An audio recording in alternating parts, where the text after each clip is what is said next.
Merhaba hanımlar, kanalıma hoş geldiniz.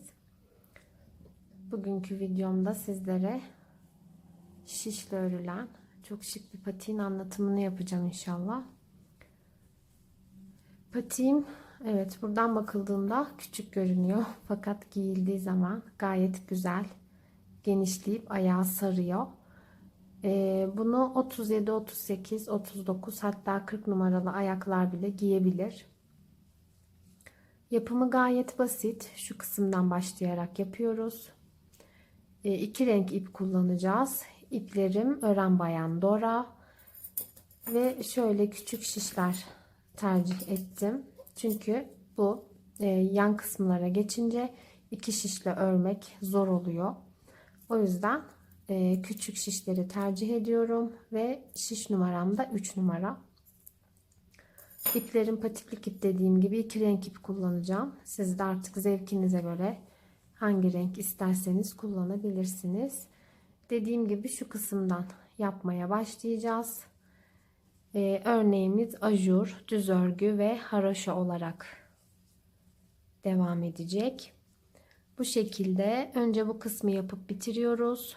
Daha sonra şu uç kısımdan alt taban bölümüne geçiyoruz ve bu kısımları örerek en sonda tabanın birleştirmesini yaparak bitiriyoruz.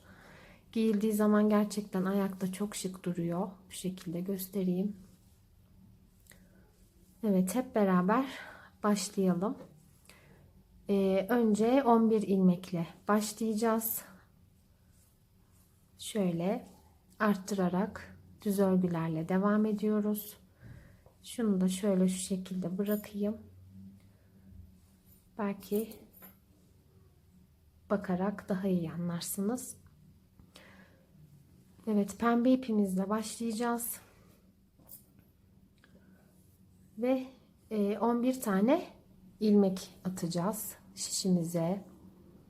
Evet, benim ilmek atışım böyle. Sarıyorum parmağıma ve ipimi şişimin üzerinden atıp diğer ipin içinden geçiriyorum. Bakın, baş parmağıma sarıyorum.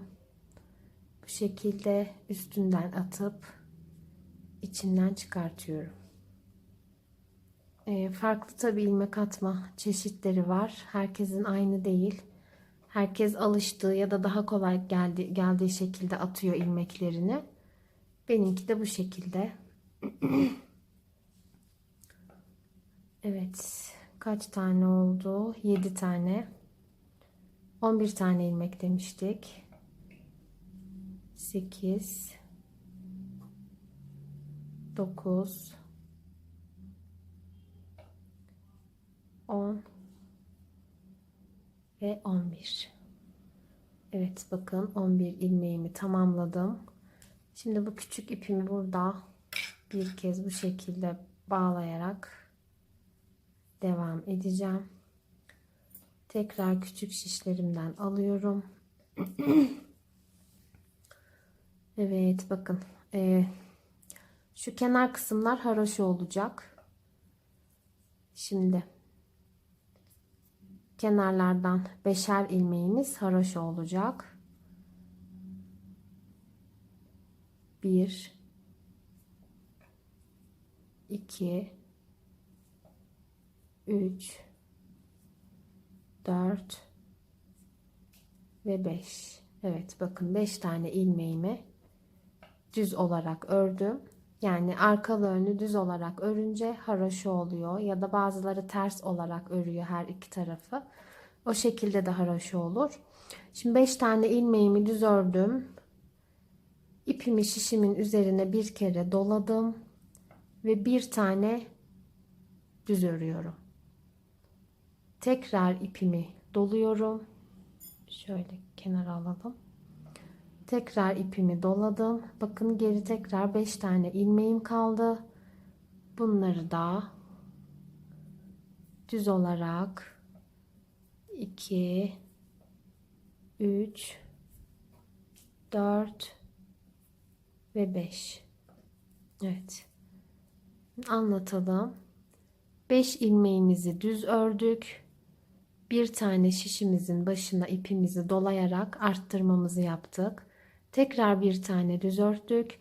Yine bir arttırma yaptık ve geri kalan 5 ilmeğimizi tekrar düz ördük.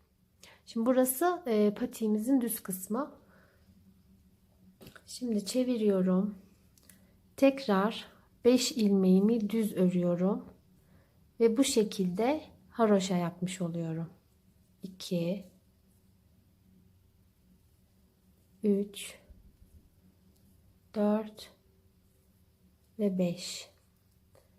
Bakın 5 tane ilmeğimi düz ördükten sonra ipimi kendime taraf alıyorum ve arttırmış olduğum ilmeğimi alıp ortada tek ördüğüm düz ilmeği alıp 2, tekrar arttırdığım örneği alıp 3. Yani 3 tane ters örmüş oldum burada. Şu şekilde göstereyim. Tekrar ipimi öne alıyorum. 1 2 3 4 ve 5. Düz örerek bakın ön tarafta haroşamız oldu. Bu şekilde.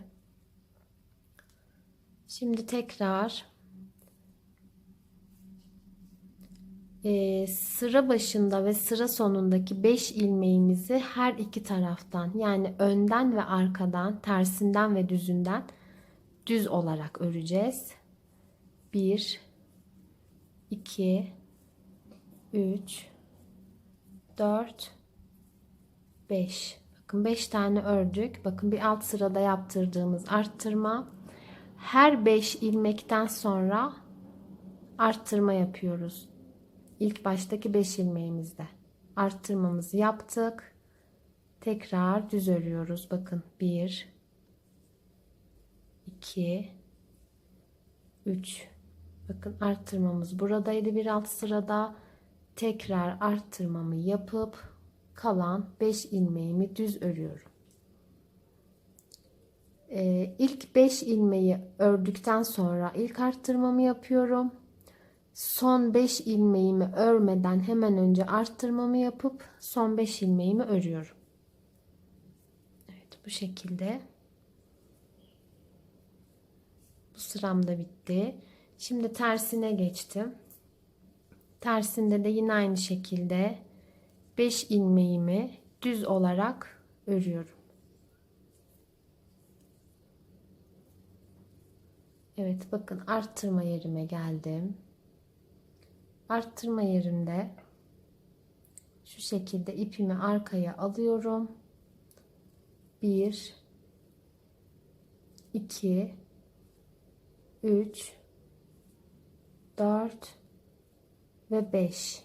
Bakın son arttırmamı da ters örüyorum ve ipi tekrar öne alıp 1 2 3 4 ve 5.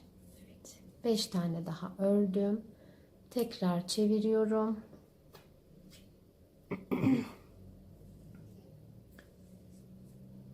Şu ortadaki düz ilmekler 11 tane olana kadar arttırmaya devam edeceğiz. Yalnız kenardaki haroşa sayılarımız sabit.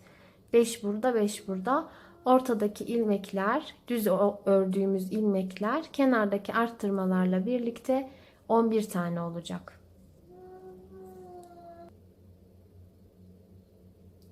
Evet, tekrar devam ediyoruz. Yine 5 ilmeğimizi haroşa olarak örüyoruz. 2 3 4 ve 5. 5 tane ördükten sonra bir tane arttırmamızı yapıp kalan ilmeklerimi arttırmaya gelene kadar düz örüyorum. Yani şu şekilde 5 tane düz var. Başında da bir arttırma yaptık ve tekrar arttırıp haroşalarımı örmeye başlıyorum.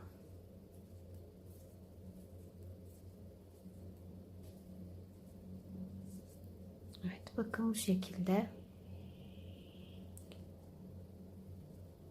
Tersine geçiyoruz. 1 2 3 4 ve 5.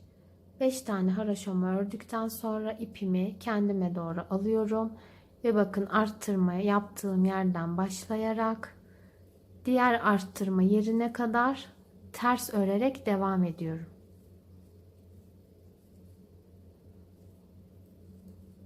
Evet, bakın bitti. Şimdi ipimi tekrar ön tarafa alıp 5 ilmeğimi haroşa örüyorum. Evet, bu şekilde. Burası ters kısmımız ve düzümüze geçtik. Tekrar 5 ilmeğim düz. 5 ilmekten sonra arttırmamı yapıyorum.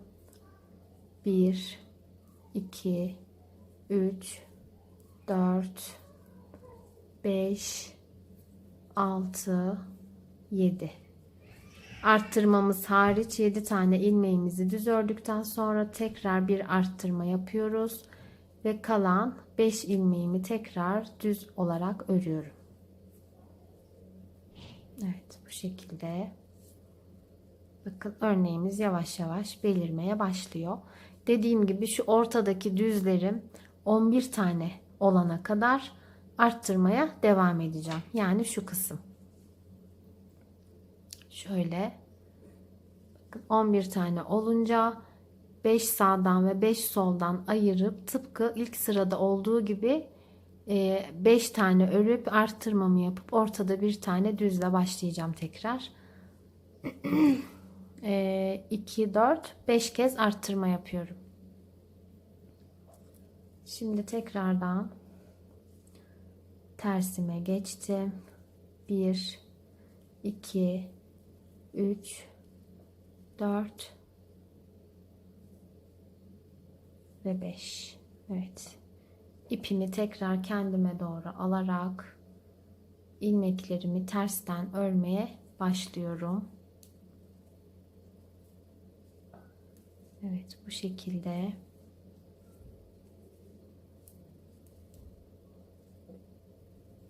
Bakın son arttırmamı da örüyorum ve ipimi tekrar ön tarafa alıp 5 ilmek haroşamı örüyorum. Evet, düze geldik. Bakın 1 2 3 4 kez arttırma yapmışım. Şimdi son arttırmamı yapacağım. 1 2 3 4 5. İpimi atıyorum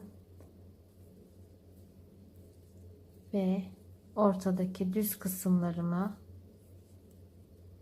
tekrar düz olarak örüyorum. Evet, bakın tekrar arttırmamı yapıyorum ve 5 haroşamı örüyorum. Evet. Şimdi tersimize geçtik. Tersimizi de ördükten sonra artık şu krem kısma geçeceğiz. 1 2 3 4 ve 5. Evet, bakın ipimi arkaya alıyorum.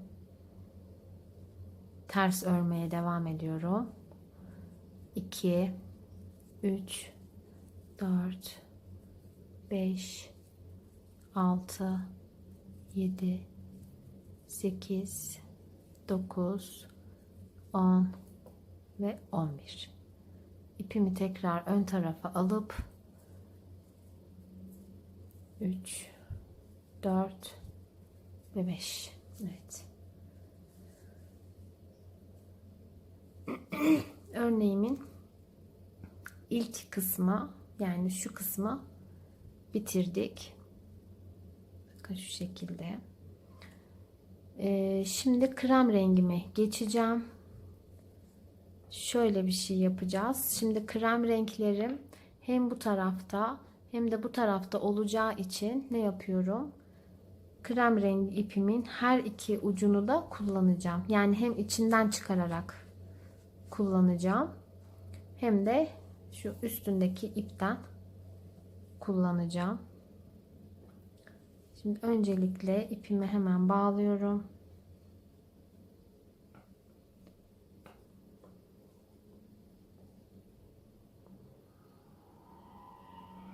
Bunları daha sonra keseceğiz. Evet. Bakın örneğin düz tarafındayız. Ortada 11 tane ilmeğimiz olana kadar arttırarak ördük. Yanlarda 5'er tane haraşomuz var. Bunların sayıları değişmeyecek. Şimdi bakın krem rengi ipimle hemen ilk ilmeğimi örerek başlayacağım. 1 2 3 4 ve 5. Evet.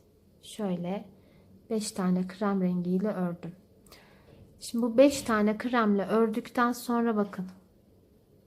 Buralarda arttırma yapmayacağız artık. Pembe ipimi alıyorum. Şu şekilde bakın. Pembe ilmeklerimi örmeye başlıyorum. Pembe ilmeklerimi de 5 tane örüyorum. 4 ve 5. Bakın şu şekilde. Haraşoların üzerini 5 tane krem rengi yaptım. Ve 5 tane pembe olan ilmeğimi yine pembe ördüm. Fakat burada arttırma yapmıyoruz. Artık arttırmalarımız tekrar bakın şu ortadan başlayacak. Şimdi tekrar ipimi şişimin üzerine alarak bir tane arttırmamı yapıyorum. Ve bir tane ilmeğimi düz örüyorum. Bu şekilde tekrar bir kere dolayarak arttırma yapıyorum. Ve 5 tane ilmeğimi düz olarak örüyorum. Bakın şu şekilde. Yani sağ tarafta 5 tane haraşam var. Krem rengi ile başladım. Krem rengimi 5 tane ördükten sonra bakın şu pembelerden de 5 tane düz ördüm. Ondan sonra bir arttırma yaptım. Tekrar bir düz ördüm. Tekrar bir arttırma yaptım. Ve 5 tane düz ördüm. Şimdi krem rengimle kalan son 5 haroşamı öreceğim. İpimi bağlayacağım şimdi. Dediğim gibi ipimizin yumağımızın hem içinden hem dışından iki ucunu kullanabiliriz. Bu şekilde olmazsa iplerimiz hani aralarda uzun uzun olacak ve hiç hoş görünmeyecek. Bu şekilde ben şimdi ipimi bağlayacağım. Ve kalan 5 ilmeğimi yani haraşamı krem rengi olarak örmeye devam edeceğim. Evet bu şekilde. Şimdi 1 2 3 4 ve 5. Evet bakın. Bu şekilde 5 tane sağdan 5 tane soldan olmak üzere krem rengi ilmeklerim var. Evet şimdi ters tarafıma geçtim. Ters tarafımda da yine aynı şekilde 5 ilmeğimi düz örerek haroşamı yapıyorum. Evet bakın. İpimi hemen şu şekilde arkaya alıyorum. Ve şu pembe iple krem ipi şu şekilde çapraz yaparak hani örerken ortalarının ayrılmaması için çapraz yapıyorum ve pembe örmeye devam ediyorum. Burayı da ters olarak örüyorum. Bakın 5 tane ters ördüm. Arttırmaya geldik. Arttırmamı da ters örüyorum. Ortada bir tane düzümüz vardı. Onu da ters alıyorum. Tekrar arttırmaya geldim. Ve kalan 5 ilmeğimi yine düz olarak örüyorum. Evet bakın şimdi krem rengime geçtim. Tekrar Şöyle bakın. Pembem bu tarafta, krem rengim bu tarafta. Pembemi böyle alıyorum. Krem rengimi böyle alıp ön tarafa alıyoruz krem rengimizi. Çünkü haroşamızı örüyoruz düz olarak. 2, 3, 4 ve 5. Evet. Bakın şu şekilde biraz ipler dolaşacak burada. Zaten bu kısmı bitirene kadar krem rengimiz olacak. Bu kısım bittikten sonra krem rengimizi artık örmeyeceğiz. Düz pembe rengimize geçeceğiz. Şimdi bakın yine düz taraftayız. 1, 2, 3, 4 ve 5. 5 tane krem rengimi ördüm. Bakın pembe ilmeğime batıyorum. Ve tekrar şöyle kremle pembeyi çapraz atarak pembemi örmeye devam ediyorum. Bakın 3, 4 ve 5. 5 tane düz ördükten sonra bakın arttırmalarım burada. Tekrar bir arttırma yapıyorum. 2, 3 tane düz örüp bir arttırma daha yapıyorum. 5 tane düz örüyorum. Evet, bu şekilde bakın tekrar krem rengime geldim. Tekrar iplerimi çapraz yapıyorum ve haroşalarımı düz olarak örüyorum. Dediğim gibi herkesin haroşa örmesi farklı. Kimi her iki sırayı düz örer, kimi her iki sırayı ters örer. O şekilde ben düz örerek yapıyorum. Evet, bakın düzüm bitti. Şimdi tersime geçtim. Tersimde tekrar haroşalarımı düz örüyorum ve şu ortada olan bütün pembe ilmeklerimi ters örüyorum. Tekrar haroşalarımı düz olarak örüp ön sırama geçeceğim. Artık tersleri anlatmayacağım. Öğrenmişsinizdir zaten. Şimdi ben tersimi öreyim, tekrar düz de göstereceğim. Evet, düz tarafıma geçtim. Şimdi tekrar 5 tane ilmeğimi düz örüyorum. Yani haroşa kısmımı örüyorum. 4, 5. Evet, bakın pembeye geçtim. 5 tane olacak. Yani tıpkı buradaki gibi 5 tane arttırıyoruz. Ortadaki toplam düz ilmeğimizin yani pembe ilmeğimizin sayısı 11 olana kadar. 11 olduktan sonra buradaki gibi 5 sağdan 5 soldan örüyoruz. Ortada bir arttırıp bir düz örüyoruz. Kenarların sayısı hiçbir şekilde haroşaların sayısı değişmiyor. Bu şekilde şimdi ben burayı da göstereceğim. Bu kısmı yani şu 5 arttırmayı tamamladıktan sonra şu 3. örneğe tekrar geçerken göstereceğim. Aslında yine aynı burada yaptığımız gibi. Ama ben yine göstereceğim sizlere. Evet, bakın 2, 3, 4, 5. Bir tane arttırma yapıyoruz. 1, 2, 3, 4, 5. Tekrar bir arttırma yaparak 1, 2, 3, 4 ve 5 ilmeğimi düz ördükten sonra bakın krem rengine geçtim.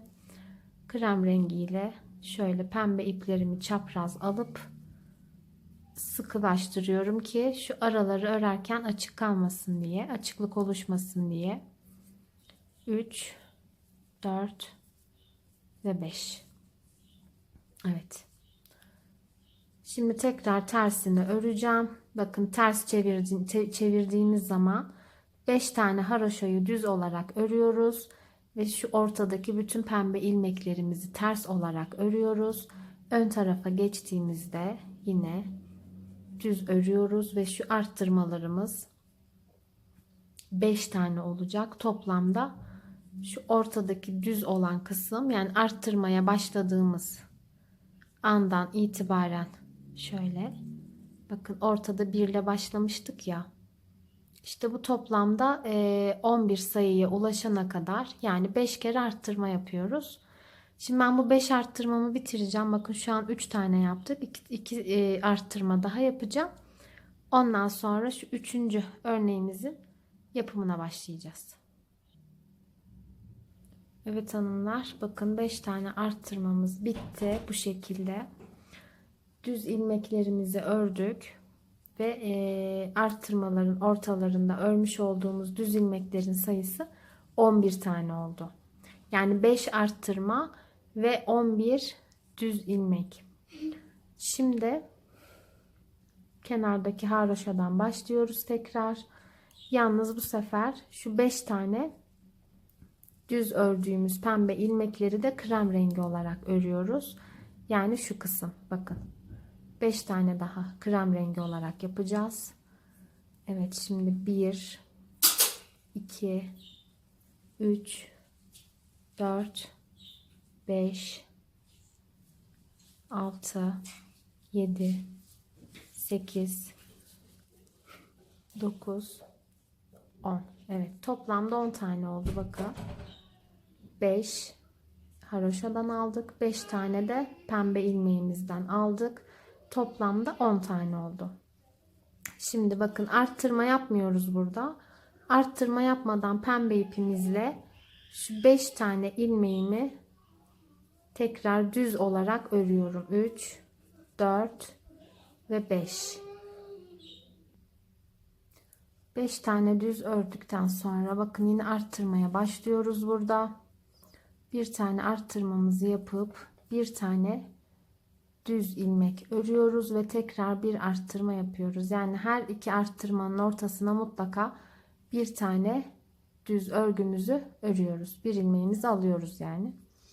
Şimdi arttırmadan sonra tekrar 5 tane ilmeğimi düz örüyorum. Evet, bakın 5 tane ilmeğimi de düz ördüm. Şimdi bu kalan 5 ilmeğimi de krem rengiyle örerek haroşaya başlıyoruz burada. Yani bakın şuradayız. 1 2 3 4 5. Buradaki 5 haroşamı da tekrar düz olarak örüyorum. 2 3 4 ve 5. Evet, şimdi bu alt sıralarda yapmış olduğumuz gibi bakın yine hani ortadan başladık ya arttırarak örmeye. Şimdi tekrar şu ortadaki ilmekler şunun gibi ya da bir alt sıradaki gibi 11 tane olarak arttırarak örmeye devam ediyoruz. Yani 5 kez arttırıyoruz. Sayımız 11 oluyor. Onu göstermeyeceğim. Bu ilk iki aşamayı gösterdim size. Bunu da dediğim gibi 5 arttırma olana kadar, yani şöyle bakın 1 2 3 4 5 5 arttırma olana kadar örüyoruz ve aradaki toplam, yani bakın şurada bir tane düz örmüştük ya iki arttırmanın ortasında, bu düzün sayısı 11 olana kadar örüyoruz. Daha sonra bakın tekrar şunu yapmış olacağız. Yani şu 5 tane daha haroşa ekleyeceğiz buradaki haroşalarımıza. Şimdi ben bu 5 arttırmamı da yapacağım. Daha sonra 3. örnekte tekrar göstereceğim. Evet hanımlar, modelimizin şöyle 3. kısmı bitti. Şimdi 4. kısmına başlayacağız. Yani son kısım. Bundan sonra artık bu öndeki model bitiyor ve hemen şöyle tabana başlayacağız burun kısmından. Şimdi bakın kenarda 5 haroşa ile başladık. 10 tane oldu. Şimdi bunu 15'e çıkartıyoruz. Yine krem rengiyle bunları örüyoruz.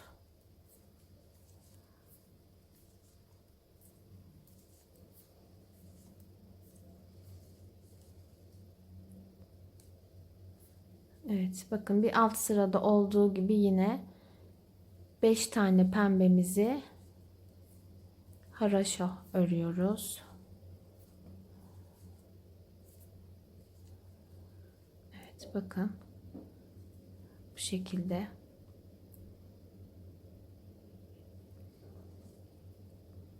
Şimdi 5 tane krem haroşa ördükten sonra tekrar pembe ipimizle 5 tane düz örüyoruz.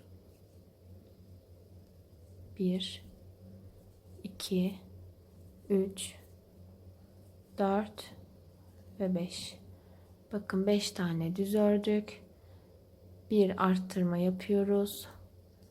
Bir tane düz örüyoruz. Tekrar bir arttırma. 5 tane düz. Evet. Bakın şu şekilde.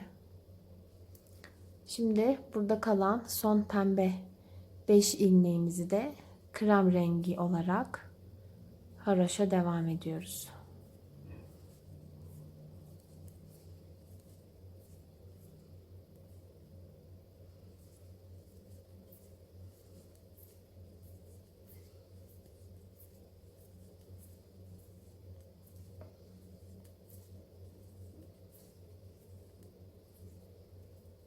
Evet. Şimdi tekrardan şöyle göstereyim.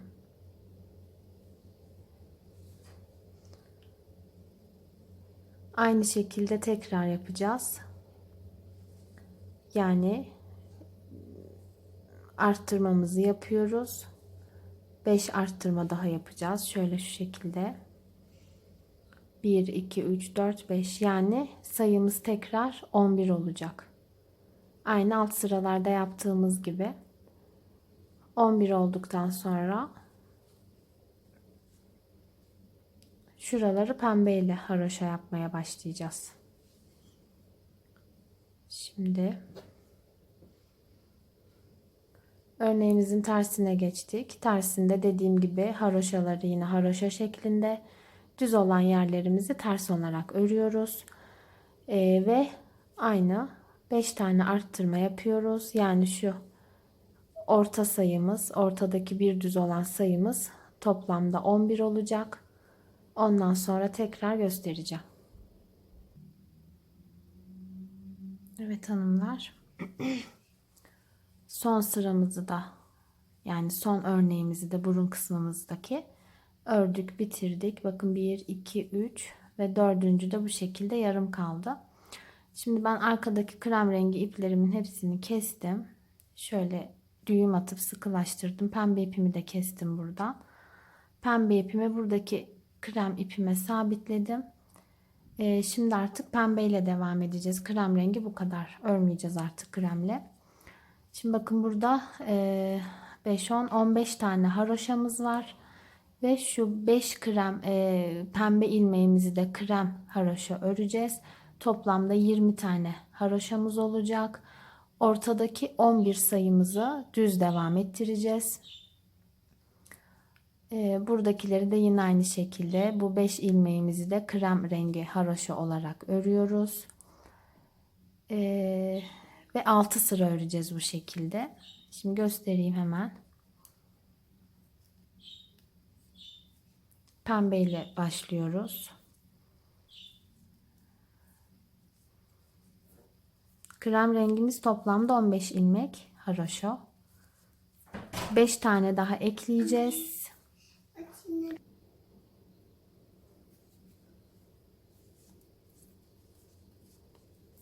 Toplamda 15 krem rengi, 5 tane de pembe ilmekten öreceğiz. 20 olacak. Bakın 2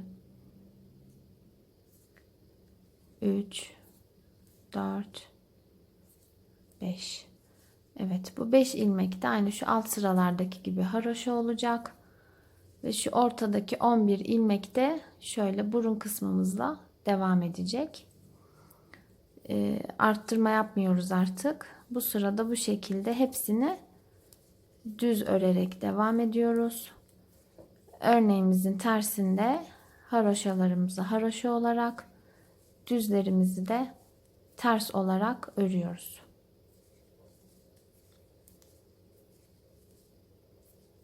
Altı sıra ördükten sonra burun toplamaya başlayacağız yanlardan. Onu da göstereceğim.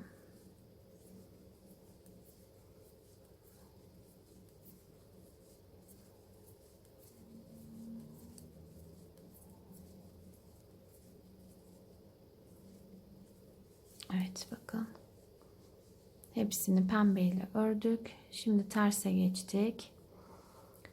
Burada 20 tane ilmeğimizi yine düz olarak, yani haroşo olarak örüyoruz.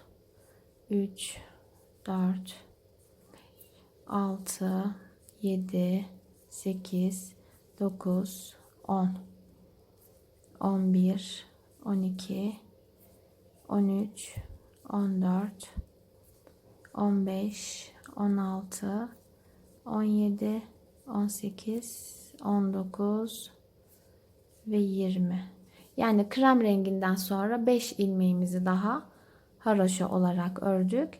Şimdi bakın, ipimizi kendimize doğru alıp 11 tane ilmeği ters olarak öreceğiz ki önde düz olsun. 1, 2, 3, 4, 5, 6, 7,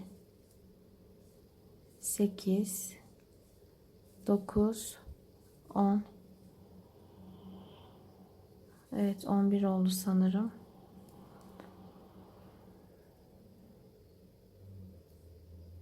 Evet, 11 tane. Şimdi bunu tekrar, bakın, 5 ilmeğimiz kaldı. İpi öne atıyoruz. Bunları da düz bir şekilde örerek sıra sonuna kadar devam ediyoruz. Ön sırayı da göstereceğim. Ondan sonra dediğim gibi toplamda 6 sıra olacak. 6 sıra, yani şu şekilde 3 diş haroşa oluyor.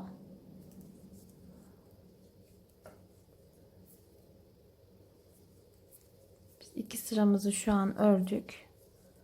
4 sıramız kaldı. Yani haroşanın ilk dişleri oluştu. İlk sırası. Bakın şöyle. Buradaki 11 ilmeğimizi tekrar düz, bunları haroşa olarak, 20 ilmeğimizi kenarlardaki haroşa olarak devam ediyoruz. Şimdi 2 sıra ördük. 4 sıra daha öreceğiz ve ondan sonra yanlardan toplamaya başlayacağız. Evet, 6 sıra ördüm. Bakın şöyle. Haroşanın zaten 2 sırası 1 sıra sayılıyor. Böyle 3 diş oldu. Ortadaki 11 ilmeğimi düz olarak devam ettirdim. Şimdi bu baştan 20 ilmeğimizi tekrar düz olarak örüyoruz. Daha sonra ortadaki 11 ilmekle kenarlardaki 20 ilmeği toplayacağız. Her sırada birer tane örerek toplamaya başlayacağız.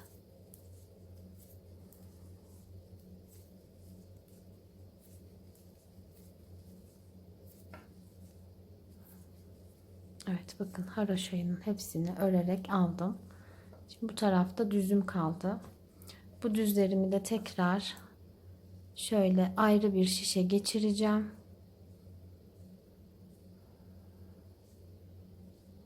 Çünkü toplayacağım için 2 şişle örülmeyecek. Bakın şöyle her iki tarafta haroşalarım kaldı.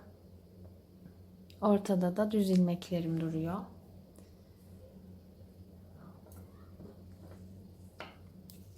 Şimdi hemen burada eksiltmemi yapacağım. Bakın, hemen şuradan bir ilmeğimi şişime alıyorum. Ve şöyle alıp topluyorum. 1, 2, bunu diğer şişle yapmam gerekiyordu. Şöyle çıkartayım. Bakın, 4. şişimi de aldım. 3 yaptık.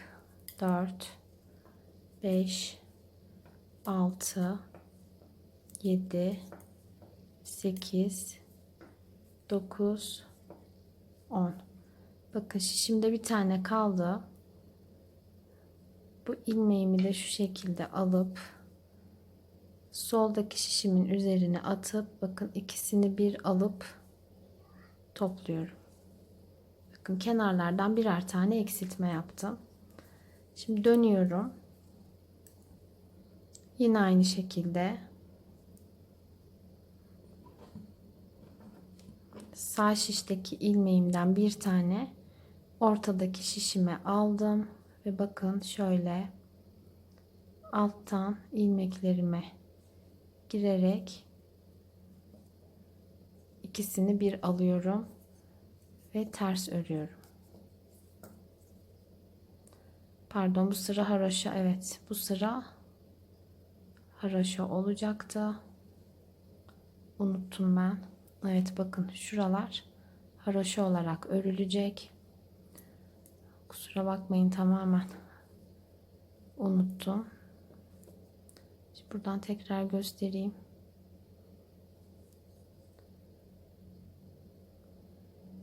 Örmekten kafa gitti. Şimdi bakın sağ şişten orta şişimize bir ilmek almıştık. Bunu bu şekilde alıyoruz. Bakın bu ipi bu şekilde üzerine atarak topluyoruz ve örüyoruz. Bu toplama kısmındaki örgümüzde haraşo oluyor.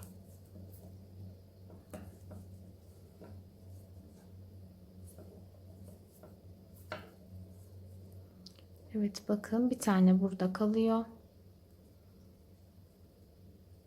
Sol şişten de bir ilmeğimi alıp bu şekilde ikisini bir örüyorum ve düz tarafıma geçiyorum. Bakın bu şekilde oluyor. Şimdi düz tarafıma geçtim. Bakın yine aynı şekilde sağ şişten bir ilmek aldım.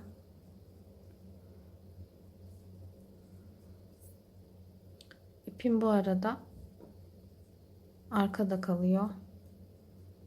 Bakın ilmeğimi aldım. İkisini bir topluyorum.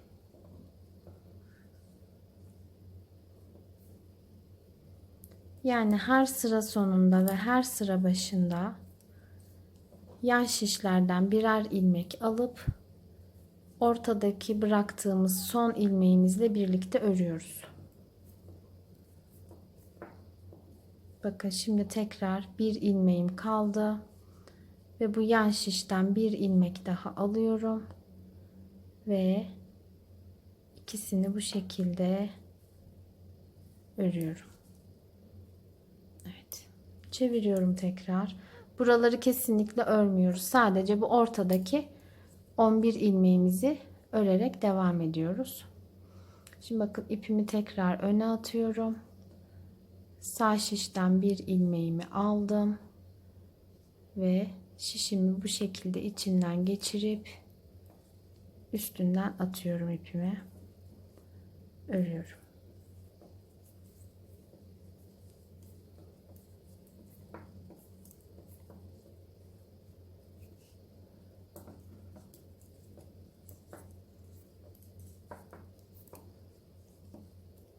Evet bakın bir tane kaldı. Yandaki şişten de bir tane alıp bu şekilde ikisini bir örüyorum. Evet. Bu şekilde bütün şişteki ilmeklerimiz bitene kadar aynı şekilde örmeye devam ediyoruz. Bunları toplayıp bittikten sonra kenardan ilmekler çıkarmaya başlayacağız. Onu da göstereceğim.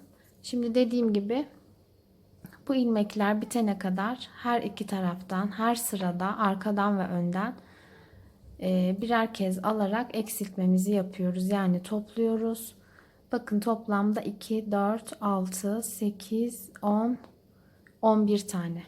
11 haroşamız oluyor. Yani 22 sıra örüyoruz. 11 tane oluyor. Haroşa 2 sıradan oluştuğu için o şekilde saydım.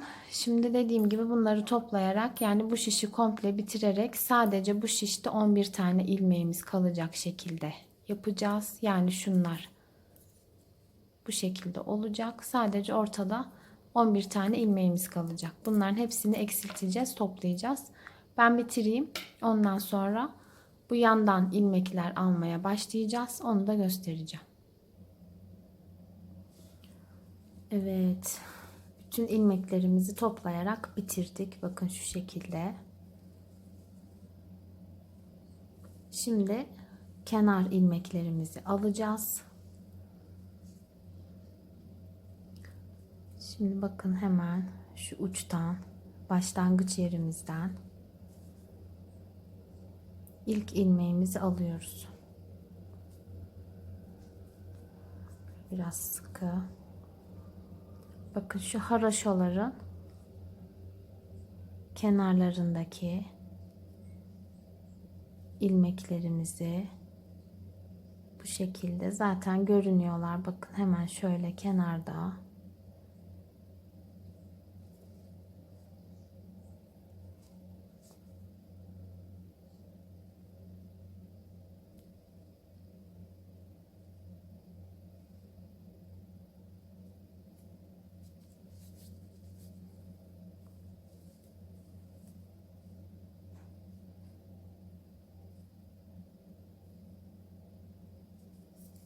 Evet, bakın hepsini bu şekilde aldık.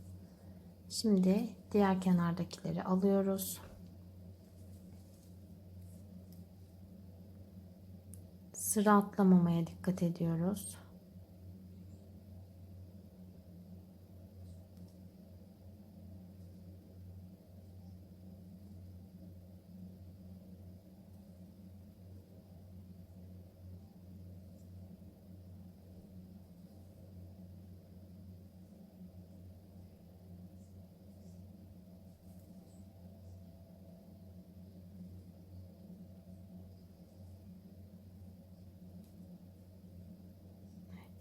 Sonuncuyu da aldık mı tamamdır. Evet, bakın bu şekilde 2, 4, 6, 8, 10, 12, 14, 16, 18, 20, 22 ve 24 tane ilmeğimiz oldu.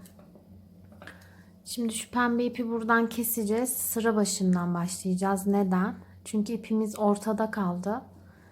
Ve haroşa öreceğimiz için ön taraftan renk geçişimiz belli olmasın diye ipimizi keseceğiz.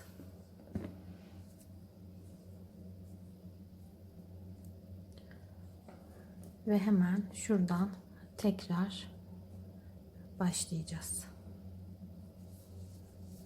Evet, bakın ilk ilmeğimin içinden şimdi şişimi geçireceğim. Biraz sık olduğu için zor olacak sanırım. Evet, oldu.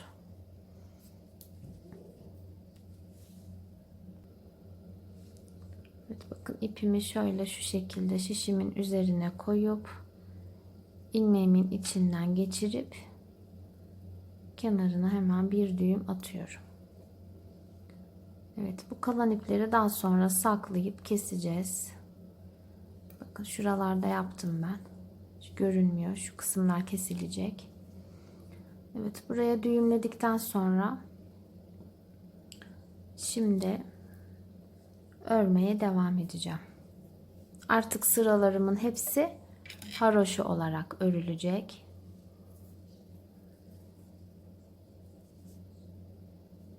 Şöyle aldığım ilmekleri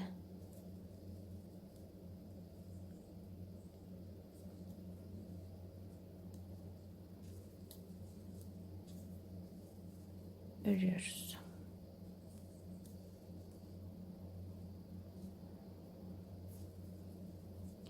Dilerseniz bunu boncuklarla da süsleyebilirsiniz ön kısmını. Yani bu kenar ilmeklerini örmeden önce şuraları bu şekilde boncuklarla da süsleyebilirsiniz. Hani şu aşamada yaparsanız dikmeniz daha rahat olacaktır. Bitirdikten sonra patiği yaparsanız eğer zorlaşacak. O yüzden bu aşamada yaparsanız daha kolay olacak. Şimdi bunları, yani şişimdeki bütün ilmeklerimi haraşo olarak örüyorum. Önden ve arkadan hep düz alarak öreceğim.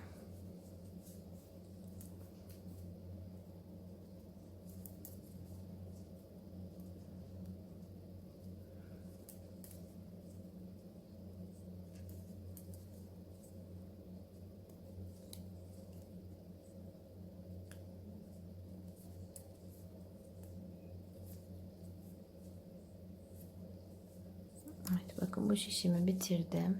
İlmeklerimi bu şekilde ördüm. Şimdi burada kesmiş olduğum ipi şöyle çekerek örmüş olduğum ipe düğümleyerek sabitleyeceğim ki sökülme olmasın diye. Daha sonra onu zaten keseceğiz. Evet, bakın ortadaki 11 ilmeğimi de yine aynı şekilde örüyorum.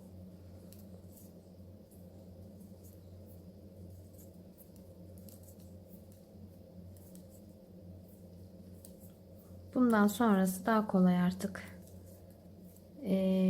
Ayak uzunluğunuza göre ayarlayabilirsiniz.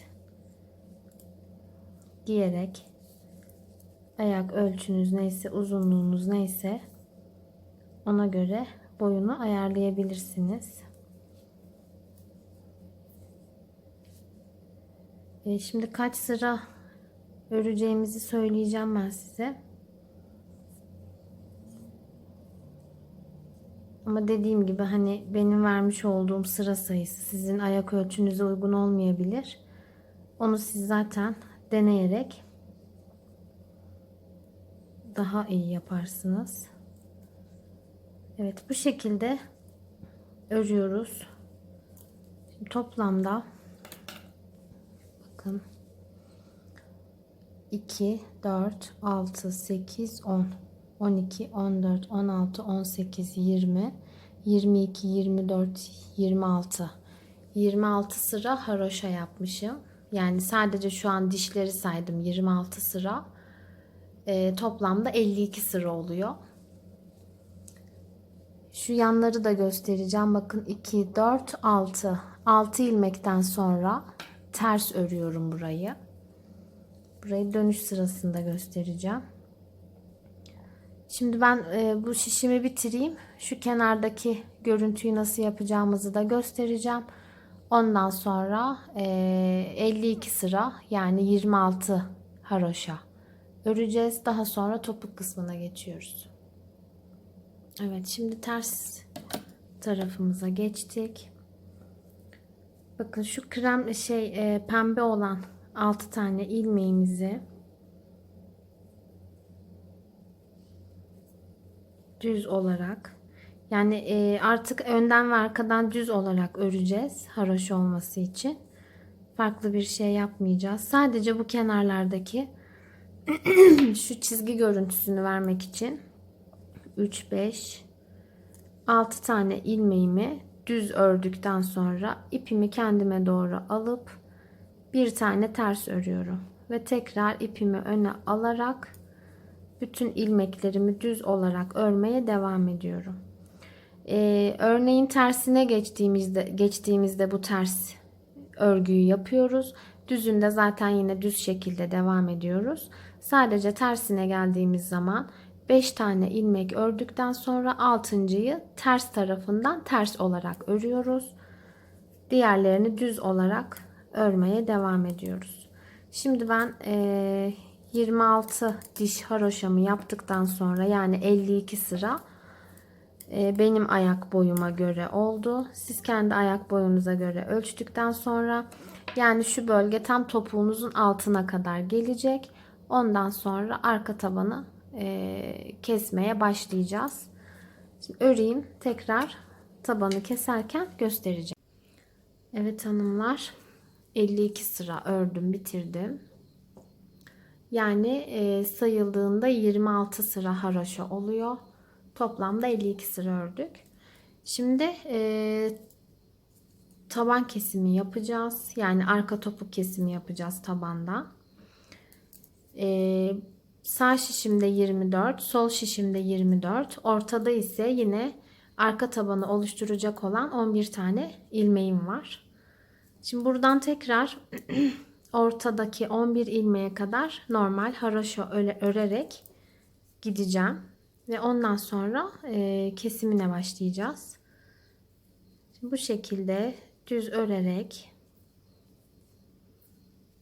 bakın bu ortadaki çizgiye geldik. İpimizi kendimize taraf alıp bir tane ters örüp ilerliyoruz.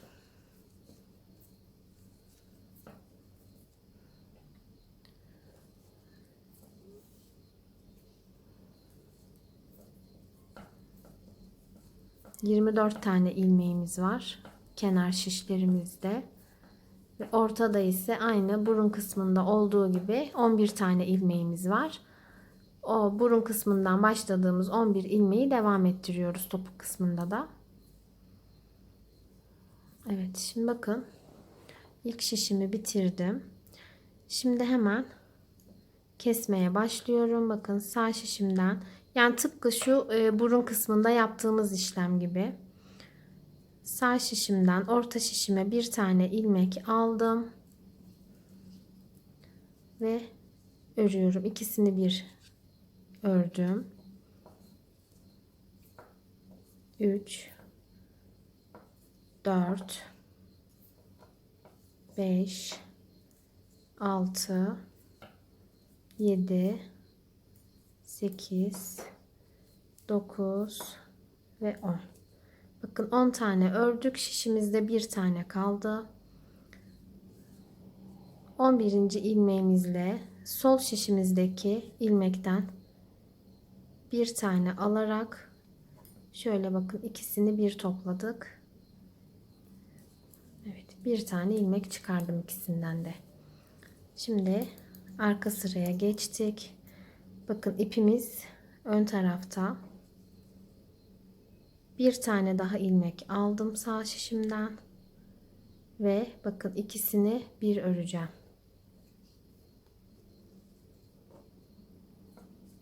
Evet, bu şekilde.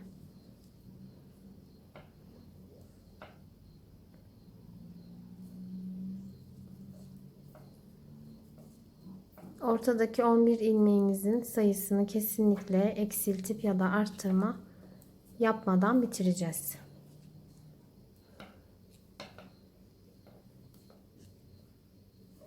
Evet, bakın bunu da ördüm ve bir tane ilmeğim kaldı. Bu şekilde şuradan da bir tane alıyorum.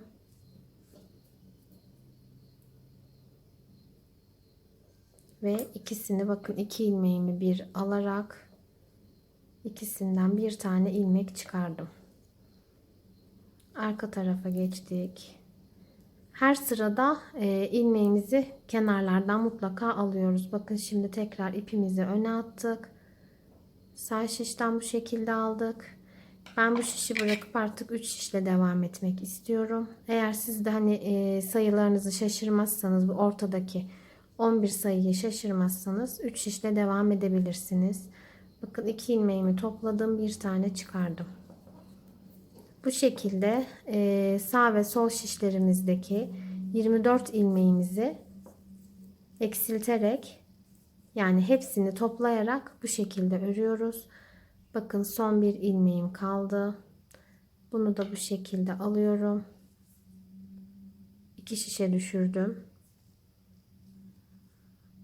Evet, şu şekilde. Bu tarafa ya da bu tarafa kesinlikle örerek geçmeyeceğiz. Sürekli bu 11 ilmek üzerinde gidip geliyoruz. Şimdi tekrar ipimi arkaya atıyorum. Bakın bir tane ilmek aldım ve ikisini bir örüyorum. Evet, bu şekilde ilmeklerin hepsi bitene kadar aynı işlemi uyguluyoruz. Bakın zaten son, yani kesme yaptığımız ilmek belli oluyor. Şaşırmayacağınıza eminim. şekilde dönüyorum. Evet, şimdi bütün ilmeklerimizi bu şekilde alarak şişteki ilmeklerimizi bitiriyoruz ve patiğimiz bitmiş olacak. Ben şimdi bunları bitireceğim. Sonunu tekrar göstereceğim. Evet hanımlar, bakın bitti. Tabanımızın arka kısmını bu şekilde şişimdeki bütün ilmekleri ortadaki 11 tane ilmeğimle birleştirerek, yani her iki ilmekten bir tane çıkartarak bitirdim. Şimdi buradaki 11 ilmeğimi keseceğim. Onu da göstereyim. Şimdi bakın, her iki ilmeği birlikte alıp ipimi üstten atıyorum ve çekiyorum. Sağ şişimde ilmeğim kalıyor. Onu tekrar sol şişime alıp iki ilmeği alıp çıkartıyorum. Tekrar aynı şekilde. Evet, bakın şimdi iki ilmeği birlikte alıyorum. Sağ şişteki ilmeğimi sol şişime alıp diğer şişime ikisini birlikte alıyorum. Ve bu şekilde patiğimizi bitiriyoruz.